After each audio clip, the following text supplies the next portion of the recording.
Buenos días a todos, que tengan un día maravilloso, de verajá de abundancia, de puras cosas buenas, una buena semana, Besrat Hashem Yitbaraj. Vamos a comenzar con la ayuda de Akadosh Baruj Hu, Perashat Mishpatim. Mishpatim ya son las leyes. Vamos a entrar en un mundo distinto. Hasta ahora hemos estudiado las partes de la historia que tienen una enseñanza para el pueblo de Israel, desde que se creó el mundo hasta que se recibió la Torah. Ahora vamos a entrar en cuáles son las leyes que Akadosh Baruj Hu le dio al pueblo de Israel en Har Sinai. Por eso empieza el pasuk en el capítulo 21, en el primer pasuk, Be'ele Mishpatim. Y estos son los juicios. Dice Rashi, son las leyes. Dice Rashi, ¿por qué es y estos? Y viene a sumar a continuar, así como los 10 mandamientos se dieron en el monte de Sinai, todas las leyes de la Torá se dieron en el monte de Sinai. Todo es de Hashem, mucha gente no sabe, no estudió nunca la Torá, no sabe, piensa que en el monte de Sinai solamente se dieron los 10 mandamientos y las tablas, no. Moshe Rabbeinu recibió, el pueblo de Israel recibieron muchísimas leyes de cómo conducirse, tanto en nuestra relación con Dios, tanto en nuestra relación con nuestros semejantes, cosas muy interesantes, muy profundas, mucha sabiduría de cómo manejarnos en la vida. El principal objetivo de Akadosh Baruj Hu y la Torah es que este ser humano vive en esta vida con honestidad, de manera correcta, con los valores correctos y adecuados. Vamos a estudiar cosas interesantes, profundas, seguramente cosas nuevas para muchos, pero Besdat Hashem, que todo nos ayuda a explicarlas de la manera correcta. Dice así, Vela Mishpatim Asher Tasim Limnehem. Le dijo Hashem Itbaraj a Moshe Rabbeinu, estas son las leyes que tienes que poner enfrente de ellos. Dice Rashi, ¿por qué? No pienses, Moshe Rabbeinu, que te es suficiente diciéndole solamente las leyes. Tasim Livneem, pónselas enfrente de ellos, explícale. Vean qué interesante la Torah. No es una forma de pensar la filosofía judía. Así haz y no preguntes. Justo no. Justo a Kadosh Baruj Hu que le dice a Moshe Rabbeinu, Tasim Livneem, explícaselas, que las entiendan, que entiendan los motivos, que entiendan la profundidad. Dice Rashi, como una Shulchan Aruch, como una mesa extendida, que alguien ya está listo para comer. No dejes que ellos lo tengan que masticar. Tú mastícales a ellas todas las leyes para que la gente las pueda entender, porque para que la persona se pueda conectar de manera profunda con la Torah, tiene que entender el por qué, el para qué, cuál es el fundamento. ¿Sí? Y entonces empezamos con las leyes que Kadosh Baruj Hu le dio a Kadosh Baruj Hu. También dice aquí algo muy interesante. Dice Rashi, estas son las leyes que tienes que poner enfrente de ellos. Ellos tienen que saber que estas leyes de la Torah Kedoshá, a diferencia de todas las leyes que hay en el mundo, hechas por seres humanos, son hechas con seres humanos que tienen lagunas, que tienen intereses personales. Cada persona en su época, en su situación, en el poder que le ocupó, colocó leyes. Estas son las leyes directas de Akadosh Baruj Hu. Y una persona pertenece al pueblo de Israel y es parte de la Torah que, o sea, se tiene que regir en su vida por estas leyes. Si una persona dice, no, yo me quiero regir por otras leyes, imagínense una persona que vive en un lugar autónomo donde él tiene la posibilidad de regirse. ¿Cuáles son las leyes que lo tienen que regir en su vida? La Torah Kedoshá, igual entre dos personas que viven bajo la Torah Kedoshá, tienen que regirse bajo la Torah Kedoshá y está prohibido una persona que deja las leyes de Akadosh Baruj Hu y se va a buscar leyes de carne y hueso para regir algún conflicto personal, está Hasbe Shalom despreciando la Torah Kedoshá y es algo delicado. Entonces vamos a seguir, Besrat Hashem Yitbaraj. Kitikne Eve Dibri, si compras un esclavo de tu pueblo, Sheshanim Yahavot, 6 años lo vas a hacer, va a ser tu esclavo, Bashevit, Yetzele Chinam, y el año séptimo va a salir libre completamente gratis. ¿A qué se refiere? Dice Rashi. En el tiempo de antes existía el concepto de comprar esclavos, era así como una persona podía comprar un artículo, podría comprar el servicio de una persona, lo que sea de su propiedad. ¿Cómo se llegaba a esta situación? Y vean qué interesante lo que van a ver ahorita. Es la Torah, una persona de tu pueblo, ¿cómo puede ser que se vendió hacia ti? Nos dice la Torah, una persona que robó, que no tenía cómo pagar. ¿Qué hace normalmente en el mundo? Métalo a la cárcel. ¿Y qué hace una persona en la cárcel normalmente? Se aprende y se echa paz a perder. No nada más le quitan su libertad, le echan a perder más. La otra dice una persona que robó y no tiene cómo pagar, no tiene cómo pagar, tiene que pagar. Que se venda, ¿qué tiene? Su servicio. Que se venda como esclavo. Pero no era nada más así. Al esclavo, que tú lo comprabas, máximo podía trabajar contigo 6 años. Después de 6 años, no importa el precio que pagaste por él, cuánto valía según qué tan fuerte era, según qué tan inteligente era, etcétera, etcétera. Después de 6 años tenía que salir libre. Ahora, y en tu casa te tenías que mantener. Le tenías que dar de comer, le tenías que dar una cama, le tenías que dar... Y no nada más eso. Había cosas que él era primero que tú. ¿Es la Torah para qué? Una persona que se portó mal y luego necesita aprender valores. Entonces necesitamos en una casa donde pueda aprender, donde pueda haber un comportamiento positivo, donde pueda aprender a cuál es la manera correcta de vivir, que vea una persona tzadik, que tiene Torah, que tiene mitzvot, que se comporta de manera correcta en la vida, que tiene un buen teatro hacia él. Sí, es esclavo y va a estar al servicio de su patrón. Robó y no tiene para pagar, tiene una consecuencia, pero la consecuencia es para corregirlo en su vida. 6 años con un límite, 6 años, y después de 6 años, libre. En Vegapoyetse, si vino con su esposa, se casó, estaba casado, tienes que mantener a su esposa y a sus hijos. Él compraba un esclavo, no era cualquier cosa. Era una responsabilidad, también tenía que poner mucho de sus bienes, aunque iba a recibir un servicio. Y lo principal, tenía que mostrarle a esa persona que compraba al esclavo el buen comportamiento para que ese esclavo aprenda y deje los malos hábitos, los malos caminos. Dice el Pasuquín, Vegapoya vos, si viene con su esposa, Vegapoyetse, perdón, al revés, si se casó solo, perdón, si llegó como esclavo, no tenía esposa, Vegapoga, pues solamente con él, con su cuerpo, Vegapoyetse, solito va a salir, quiere decir que no hay una obligación del patrón de darle una esposa. Invalishau, pero si tenía esposa, también sale su esposa con él después de 6 años, el séptimo año, sale libre. Y Madonna, Vitenlo Isha, si vino solo, este esclavo que se vendió porque había robado y no tenía cómo pagar, tú le quieres dar una esposa, existían dos conceptos, existía un esclavo de tu pueblo, un esclavo que compraste de otro pueblo. Tú podías darle, si tenías una esclava de otro pueblo, podías dársela como esposa. Y si tenía hijos, entonces esa esposa y esos hijos, como tú se lo diste, son tuyos y se van a quedar contigo. Y Madonna Eviten Luisa, si el patrón le va a dar una mujer, Beyaldalo Bani, tuvo hijos con esa mujer o Banoto hijas, ahí ya Beyeladea tiene Adonea. Los hijos y la mujer que el patrón le dio son de su propiedad. A los 6 años sale solo. Amor Yomara Ebed, pero si el esclavo va a decir, amo a mi patrón, a mi nueva esposa, Bet Banai, y a mis hijos, no quiero salir libre, ya, le gustó la vida de esclavo, ¿por qué? Lo mantienen, sirve, tiene esposa, tiene hijos, está tranquilo. Peiguishó Adonabel a Elohim, lo tiene que llevar el patrón con los Elohimes, con los Dayanim, con los jueces. Peiguishó el Adelet, lo van a llevar a una puerta o a la mezuzá o a una mezuzá. Perratzá Adonabetos no, y le van a hacer un agujero en el oído derecho. Va marcea, ¿sí? Con algo que le pueda agujerar. Ve a Badole Ola. Y entonces ese agujero que va a tener en su oído va a ser la señal que se convierte en un esclavo para siempre. No existía para siempre, era Ada Yobel. ¿Qué significa Ada Yobel? En los años, en el calendario del pueblo judío, son los siguientes. 7 años en los que se analizan los años en relación al trabajo de la tierra. Existe año 1, año 2, año 3, año 4, año 5. No sé, así como hay Shabbat, 6 días a la semana se trabaja, el séptimo se descansa.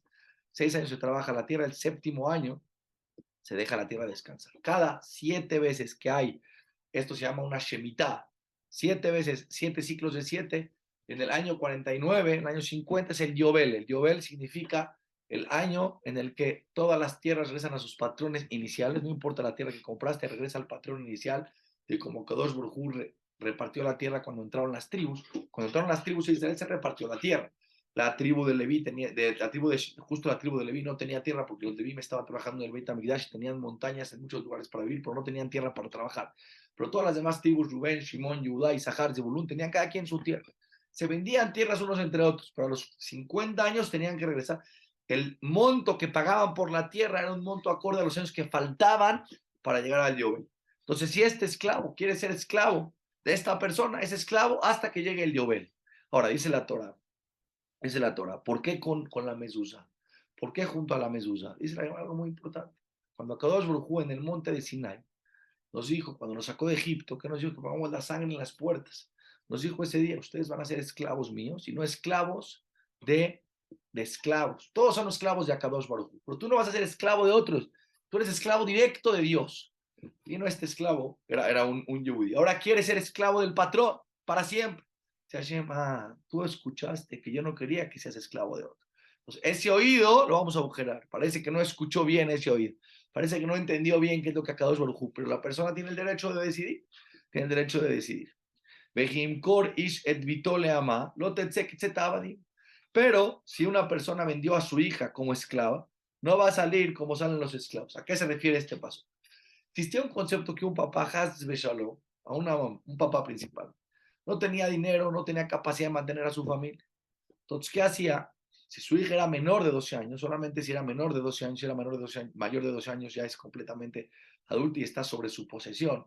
Pero menos de 12 años el papá, si le quería dar una mejor calidad de vida, y no tenía cómo ayudarla, cómo mantenerla, y tenía sus problemas emocionales, lo que sea, la podía vender como esclava, entre paréntesis, no era como esclava, porque van a ver que el trato que tenía esta niña era algo espectacular. Y el que la compraba tenía varias responsabilidades con la niña. Era Hazbi Shalom, o darla a una casa de adopción, pero era ahora, por unos años, propiedad de otro Yehudi. ¿Qué es lo que pasaba? Si una persona vendía a su hija, ahorita vamos a ver qué pasa con ella, como esclava, no puede salir como los esclavos de otro pueblo. Una persona compró un esclavo de otro pueblo, ¿sí? Ya es él de su posesión para siempre. Entonces, ¿qué pasaba con ese esclavo? Si Hazbe Shalom, el patrón, de una manera se portaba mal con ese esclavo, por ejemplo, le pegaba en un ojo y lo dejaba ciego de un ojo, automáticamente salía libre por el maltrato que le hizo el patrón a ese esclavo. Pero si esta era una esclava del pueblo, de su mismo pueblo, de su pueblo, compraba una esclava, en ese caso, si le pegaban el ojo, no salía, porque tiene otras leyes. ¿Cuáles son sus leyes? Sus leyes son que si llega a los 12 años o a los 11, no sé, 11 años y medio, sale libre. Y ahorita vamos a ver qué otra manera sale libre. Si la rescatan, si pagan su fianza, sale libre. Y vamos a ver que el dueño, el que la compra, tiene la mitzvah de casarse con ella, él, o dársela a su hijo. Entonces no era realmente una esclava, era realmente la obligación de adoptar a una mujer, casarse con ella, aunque estaba chiquita, esperar a que sea grande, casarse con ella, pero ya estar comprometido con ella y darle una mejor calidad de vida. In Ra Beneadone. Si no le pareció al patrón Ra, le pareció mal a esta niña, a Sherlo Yada, que no quiere casarse con ella, le mojra, no puede venderla a nadie. Esto si una persona que compra a una esclava de su mismo pueblo, el pueblo de Israel no la puede vender, no la puede vender, está prohibido, el papá se la dio en adopción como entre partes en adopción a él, en verdad la compra como esclava, no la puede vender, es una vergüenza muy grande. Bebidoba, si él se va a rebelar y no la quiere, y no se quiere casar con esta niña, y no se la quiere dar a su hijo para que se case, porque automáticamente cuando paga por ella, cuando una persona se casa con una mujer, le tiene que dar algo que la mujer esté de acuerdo a casarse con él, ¿no? En la jupá, se le da el anillo. En este caso, cuando pagaba por esta niña, entonces ya tenía la opción de casarse con ella. Obviamente el papá que la vendía tenía que escoger vendérsela a alguien que sea inteligente, que sea bueno, que la va a tratar bien, etcétera, etcétera. Y Lebenoye Adena se la quiere dar a su hijo, que Mishpata Banot tiene que hacer como las leyes de cualquier pareja del pueblo de Israel, ¿sí? No puede decir, ay, como la compré como esclava y después me casé con ella, no tienen los mismos privilegios que cualquier otra mujer que se casa con un hombre, porque una mujer que se casa con un hombre del pueblo de Israel tiene privilegios que el hombre tiene que cumplir con ella, ahorita vamos a ver cuáles son. Imagínate, Cajlo, si no la quiso, ¿sí? Si va a agarrar otra mujer, que antes, en el tiempo de antes, se podían casar con otras mujeres, será que su tabe o natá lo nigra. No puede quitarle estas son las tres obligaciones de un esposo con una mujer del pueblo de Israel. Comida, ropa y amor, ¿sí? Cercanía emocional y física. Tiene que tener, el esposo tiene que estas tres obligaciones con comida, manutención, ropa y amor y cariño físico y emocional. Bimshalosh, él lo ya cela. Si casó con ella, pero no le quiere dar estas, no le quiere dar porque dice, yo la compré como esclava, ella en mis ojos es menos, no le voy a dar esas obligaciones a ella. Beyatzajina, me encase, y automáticamente esta niña, esta mujer va a salir libre, automáticamente se cancela y aunque él haya pagado por ella, ella sale completamente libre. Pasamos ahora a otra salajot. Make ish bamet modiumat, una persona que golpea a otro hombre, o a una mujer, o a un niño, un ser humano que golpea a otro ser humano y lo mata con ese golpe, ¿sí?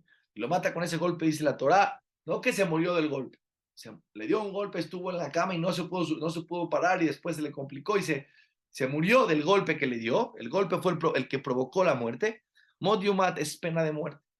Es que es algo muy interesante, en el judaísmo no existe el concepto cárcel, no existen consecuencias, existen cómo corregir.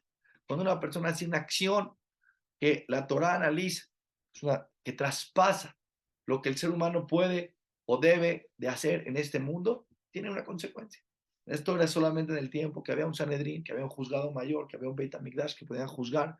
Evidentemente tenía que haber testigos, tenía que ver que sea con querer, no que haya sido sin querer, pero la pena, el castigo, la consecuencia para una persona que mata a otro ser humano es pena de muerte. Va a Sherlot se da, pero si él en verdad no lo casó a su compañero, no fue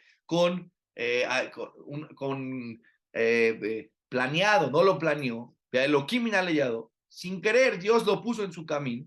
Pesamti lejama coma samti, te voy a poner un lugar para que te escapes. ¿Cuál es la una persona? Estaba subiendo una escalera y estaba subiendo la escalera. Y de momento que estaba subiendo la escalera, se cayó la escalera y se cayó encima de una persona y lo mató al que estaba abajo. Ni siquiera sabía que alguien había abajo, ni siquiera sabía que la escalera se iba a caer. Completamente sin querer. En ese caso, alguien familiar del que murió va a querer vengarse de esta persona. Va a decir, lo mataste, no sabes si fue gente que vio, no, fue completamente sin querer. Vele explicar eso a él. Entre que el otro se calma, entre que pasa todo esto, se podía escapar de una ciudad de refugio. De todas las personas que mataron sin querer tenían que irse para ese lugar. Por alguna razón, ahorita explicamos por qué pasaba esto y por qué Dios no existe en las coincidencias, por qué Dios se hacía esto. Pero ¿qué pasaba en estos casos? En estos casos, se iban a un lugar y se escapaban y tenían un lugar donde tenían refugio. Pero dice el siguiente paso, vejillas didish al rey, pero si una persona lo va a hacer con querer, con alevosía y con ventaja, le argó beorma, planeó, me invisvejite que geno la voz. Desde el altar lo vas a tomar y lo vas a matar. ¿Qué se refiere? Aunque sea el Cohen Gadol, que sirve en el Beit HaMikdash, un sadik, pero mató con querer a esa persona, pena de muerte. Había diferentes tipos de muertes. Había con espada, había ahorcados, había sequilá que los aventaban de un piso alto y los apedreaban, y había serefá que de alguna manera les metían un carbón caliente. Pues no pensemos, es muy, muy importante, el ser humano, y la Torah tiene algo muy importante, el ser humano tiene que entender que en una sociedad se necesitan leyes claras, precisas, que se lleven a cabo para que de esa manera la gente entienda. El ser humano vive y camina con lo que se llama el respeto a las consecuencias. Una persona que creó en su vida creyendo que no hay consecuencias, su vida acaba siendo un desastre. Una sociedad que vive entendiendo que hay las sociedades que más a cabo llevan sus leyes de manera correcta, justa, sin corrupción, son los países que en más armonía viven. Son los países que más shalom hay, porque la gente no se atreve a traspasar leyes, porque saben que hay consecuencias claras. Los países y los lugares donde las leyes no se cumplen, entonces el mundo, ese lugar se llena de corrupción, la gente traspasa cualquier tipo de valores humanos y no pasa absolutamente nada. Fíjense, vivir en un país donde no existían homicidios, donde no existirían robos, donde no existirían infidelidades, donde la gente viviría tranquila, porque el ser humano entiende, hay un juzgado, hay un creador que maneja el mundo, independientemente del juzgado. O sea, tiene que saber comportarse. Seguimos adelante, ¿sí? Vean esto que está muy cañón. Umake avive imo motiumat. Una persona que golpea a su padre o a su madre y le hace una herida en ese golpe, no los mató, les hizo una herida, motiumat, pena de muerte. El respeto a los padres en el judaísmo es algo muy, muy, muy elevado. ¿Sí? Mucha gente a lo mejor estudia esta la... No entiendo por qué así. Usted tiene que entender. La Torah es element, es la forma más verdadera y más profunda y más honesta y más equilibrada de pensar. Pero a veces nosotros no tenemos las jerarquías adecuadas en nuestra mente. El mundo nos contamina en nuestro entendimiento de las jerarquías. No podemos entender, ay, una persona le pegó a su pena de muerte. Padre, en la Torah es el quinto mandamiento. El quinto mandamiento son mitzvot entre la persona y Dios. Acuérdense que la Torah se divide en 10 mandamientos. Los primeros 5 es con Dios, los segundos 5 es con tu semejante. El quinto tendría que ser con Dios y es respeta a tu padre y a tu madre. Dice la Torah, se comparó el respeto de los padres al respeto a Dios.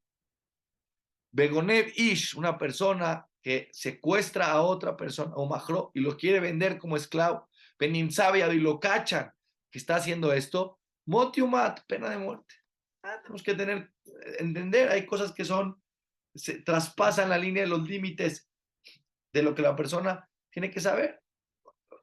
Secuestrar a una persona y después tener un beneficio de este secuestro de un ser humano, la vida del otro ser humano tiene un valor. Modiumat, si lo cachan y hay testigos, pena de muerte. Me calé la vivimo, Hasbesh, una persona que maldice a sus papás, Motiumat, pena de muerte. ¿Entiendes? Te trajeron al mundo, que Dios mandó a través de ellos que tú vengas al mundo, tienes que tener, pues estar y tener enojado con esto, maldecirles o pegarles, hay límites. Vejiyaribun anashim, si se van a pelear dos personas, uno con ellos estaban peleando, tienen un conflicto. Veikai shedreu, y una persona le pegó al otro, Beeben o Beegrof, con una piedra, con un martillo, con cosas que podría matar. ¿Sí? Si le pegó con una esponja, el otro se murió, no. Tiene que ser que el golpe haya sido con algo que sea propicio para matar. Viene solamente a este pasuk, viene a acabar de explicarnos todo lo que es el tema de una pena de muerte cuando una persona mata a otro, cómo tiene que ser.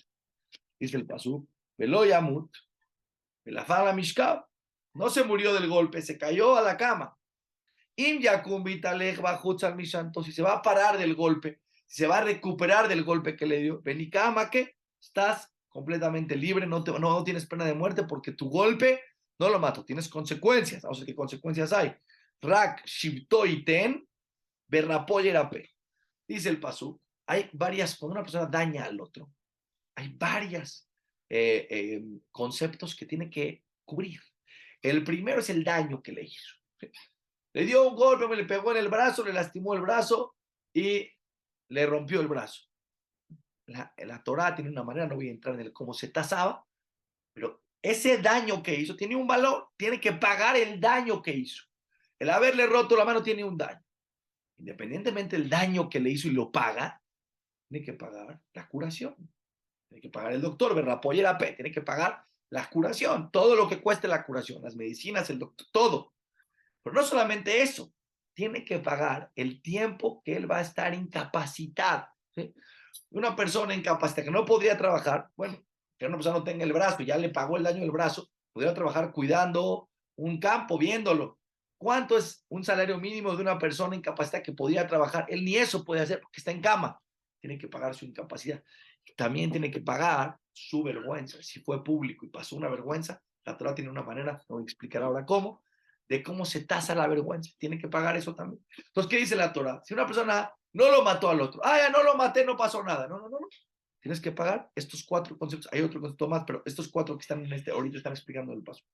El daño que le hiciste, la curación, la indemnización por no trabajar y la vergüenza. Seguimos al siguiente paso.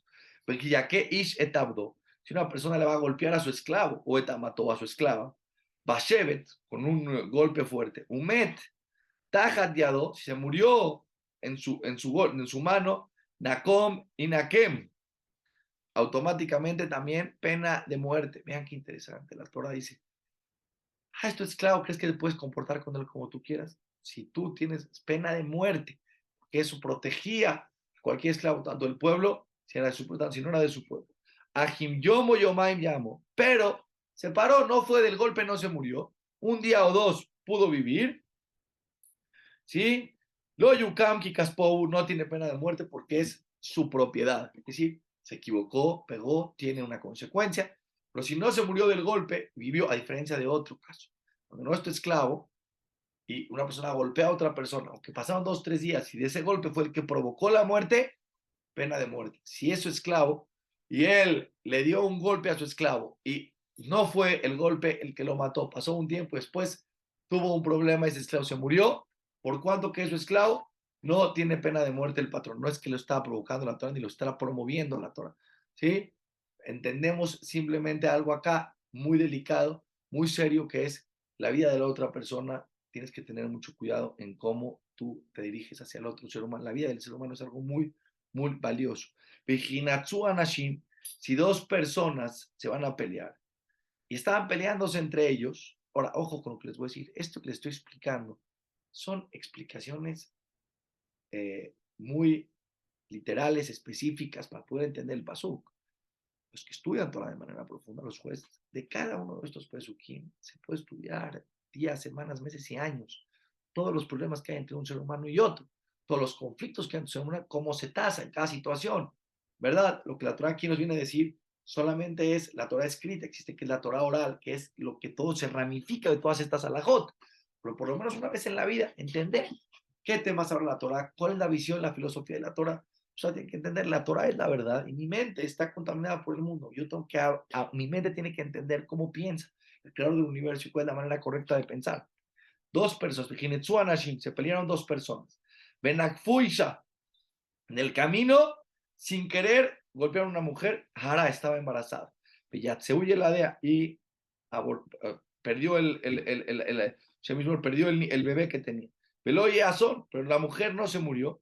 Anosh Yanesh va a tener un castigo, Kasher Yasita Lab, según la situación, Bala Isha Benatame Plilim. El esposo de esta mujer los va a demandar, los va a llevar al juicio, Plilim son los juzgados, va a tener una consecuencia, va a tener que tener una consecuencia física, principalmente monetaria. Porque la Torah dice que en este caso, que es gravísimo que perdió al bebé, pero como fue sin querer, no es pena de muerte para ellos, tienen que tener una consecuencia. Bimazón y Ebenatán nefesh tajat nefesh. Y si hubo un azón, una negligencia, y se murió también la mujer, entre su pelea, sin querer, uno le quería pegar al otro, no vio a la mujer que estaba atrás, le pegó a la mujer, y también mataron a esta mujer sin querer, tenemos que entender. Porque la Torah dice que la mate. Tienes que entender. Si sucede, tienes que saber cómo reaccionar ante estas circunstancias. Si una situación así pasa en el mundo, los jueces tienen que saber qué es lo que piensa la Torah sobre esta circunstancia. Y Masonie se hace una tragedia. Benatán, nefesh tajat nefesh. Y va a ser nefesh tajat nefesh. Nefesh tajat nefesh es alma por alma. Pero dice la Torah que la intención no es principalmente que es así como ojo por, digamos, el famoso pasuk, ojo por ojo, diente. No es así el pasuk. No es, lo que significa aquí es, hay un valor de un castigo monetario que tiene que pagar esta persona, que estuvo mal, que se peleó con su compañero y mató a esta mujer, como no fue con intención, entonces tiene una consecuencia grave, pero no de pena de muerte. Ain tajatain, ojo por ojo, shen tajat shen, diente por diente, yad tajat yad, mano por mano, regel tajat regel, pie por pie, que vaya tajat que vaya, eh, eh, dice Rashi aquí, que significa que vaya cuando hay algo que le está, un daño físico que le hizo a la otra persona, pero no hay una herida. Petza tajat petza, es cuando hay una herida, un golpe que tiene una herida, ¿sí? Que sale sangre. Jaburá tajat jaburá, cuando hay un golpe que deja un moretón, que no sale sangre, tajat jaburá por un moretón. ¿Por qué la Torah explica y es repetitivo? Al final de cuentas, lo que nos viene a enseñar la Torah en estos psukim no es que si una persona le golpea el ojo al otro, le van a sacar el ojo a él. Que si le rompe el diente, le van a sacar el diente a él. No, no. La Torah dice es, cada caso se tasa según el daño que hizo, tiene una consecuencia monetaria sobre ese daño que hizo. Acorde, si sacó el ojo, paga ojo. Si sacó diente, saca diente. Sacó un moretón, sacó un moretón. ¿Por qué lo repite? ¿Por qué es repetitivo? La llamará larga en explicar qué se aprende de cada repetición. Se aprenden detalles de la halajá, situaciones, por ejemplo, si es nada más un ejemplo. El ojo, que es un miembro del cuerpo que nace con la persona. Le has dicho, ok, perfecto, pero el diente que no nace con la persona, crece después, a lo mejor es distinta a la alhaja, por eso la Torah te aumentó el diente por el diente, que también un diente tiene la misma consecuencia acorde al daño que hizo. Estamos estudiando alajot. Interesante, un concepto interesante. Así, si a grandes rasgos, una persona que mata al otro con intención, es pena de muerte para la Torah. La vida del otro es algo muy delicado. Entonces, si le hizo un golpe, un daño físico, no le vamos a sacar el ojo a él, va a tener un castigo monetario acorde como la Torah lo tasa. Si una persona le va a golpear el ojo de su esclavo y lo va a dejar ciego, o Eteina mató de su esclava, ve Lejopsi la va a mandar libre y Shalejenu no por el daño que le causó, automáticamente lo que haya pagado y los años que falten, porque en este esclavo es para siempre que trabaja, no importa, como hizo un daño, sale automáticamente. O y también se le rompió un diente, no nada más un diente o un ojo, cualquiera de los miembros principales del cuerpo, Yapile Jochi automáticamente lo va a sacar y Shalejenu, Tajacheno por este daño que le hizo. Ahora, es interesante entender estas alajot que estamos entendiendo. Son nuevas para nosotros, a lo mejor es un concepto nuevo para nosotros. En el momento que había Sanedrín, que había un juzgado mayor en el tiempo del Beit HaMikdash, todas estas alajot creaban la constitución del pueblo judío que se hacía valer, que se hacía llevar a cabo, que la gente vivía en el tiempo de Shlomo Amelech, cuando cumplían estas leyes en todos los aspectos. No había estas circunstancias. La gente tenía mucho cuidado Ni siquiera llegaban a estas circunstancias. ¿Por qué? Pues cuando, como les digo, cuando el ser humano tiene límites en la vida, sabe que hay consecuencias a sus actos, entonces vive con mucho más conciencia y hay mucho más shalom en el mundo. Nos falta muchísimo por estudiar, estamos empezando en esta operación de la aspiración, que más leyes vamos a estudiar y vamos a pasar a muchas otras leyes muy, muy interesantes del día a día que se aplican hoy en día en nuestra vida cotidiana, que tengan mucho verajá, mucha abundancia en todo. Ya se pueden acordar que todas las clases están en iTorah y Latina Torah. Es una aplicación que pueden descargar de Google Store, de App Store, es completamente gratuita. Tengan un día maravilloso de verajá, de abundancia y de puras cosas buenas.